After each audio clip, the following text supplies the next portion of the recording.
কোটা সংস্কার আন্দোলন পরবর্তী সহিংসতায় হতাহতের ঘটনায় আওয়ামী লীগের সাধারণ সম্পাদক ও সেতুমন্ত্রী ওবায়দুল কাদের ও স্বরাষ্ট্রমন্ত্রী আসাদুজ্জামান খান কামালকে শিক্ষার্থীদের কাছে ক্ষমা চাওয়ার আহ্বান জানিয়েছেন যশোর ৬ আসনের স্বতন্ত্র সংসদ সদস্য আজিজুল ইসলাম। একই সঙ্গে শিক্ষার্থীদের প্রতি সমবেদনা জানিয়ে বর্তমান পরিস্থিতিতে দ্রুত আলোচনার পরামর্শ দিয়েছেন তিনি। ১ আগস্ট KM আজিজ নামে নিজের ফেসবুক পেজে একটি পোস্ট দিয়ে এ আহ্বান জানান সংসদ সদস্য।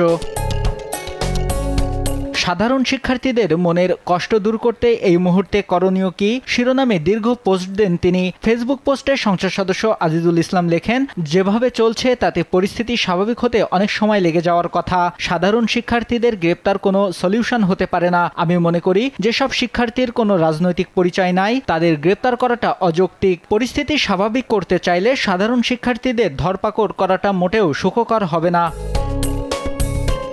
তিনি আরও লেখেন, এই মুহূর্তে সরকারের উচিত যেসব সাধারণ শিক্ষার্থী গ্রেপ্তার হয়েছেন তাদের নিঃশর্তভাবে মুক্তি দিয়ে বিশ্ববিদ্যালয়গুলোর ভিসি, শিক্ষামন্ত্রী, আইনমন্ত্রী, অভিভাবক, আন্দোলনকারীদের সমন্বয়ক ও জাতীয় অধ্যাপকদের নিয়ে শিক্ষাঙ্গনে শিক্ষার পরিস্থিতি ফেরাতে একটি সর্বজনীন ডায়ালগের ব্যবস্থা করা।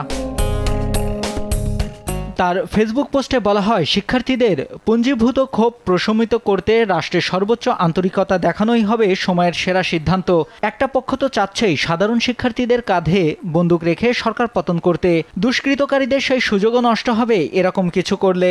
সবচেয়ে পরিতাপের বিষয়, যে দুজন লোকের উপর শিক্ষার্থীদের সবচেয়ে বেশি ক্ষোভ, সেই ওবায়দুল কাদের সাহেব এবং স্বরাষ্ট্রমন্ত্রীকে এখনও শিক্ষার্থীদের কাছে দুঃখ প্রকাশ করতে দেখলাম না। অবশ্যই শিক্ষার্থীদের কাছে তাদের ক্ষমা চাওয়া উচিত। পোস্টে দেশের মঙ্গলে রাষ্ট্রকে শিক্ষার্থীদের মনের ক্ষোভ প্রশমনে কার্যকর উদ্যোগ নেওয়ার প্রয়োজন বলে মত দেন তিনি। সামাজিক যোগাযোগ মাধ্যমের এই পোস্ট বিষয়ে তিনি গণমাধ্যমকে বলেন, শিক্ষার্থীদের মৃত্যু তাকে ব্যথিত করেছে। স্বরাষ্ট্রমন্ত্রী ও সেতুমন্ত্রীর কথায় যে উত্তপ্ত পরিস্থিতি তৈরি হয়েছে সেই দায়ভার তাদের।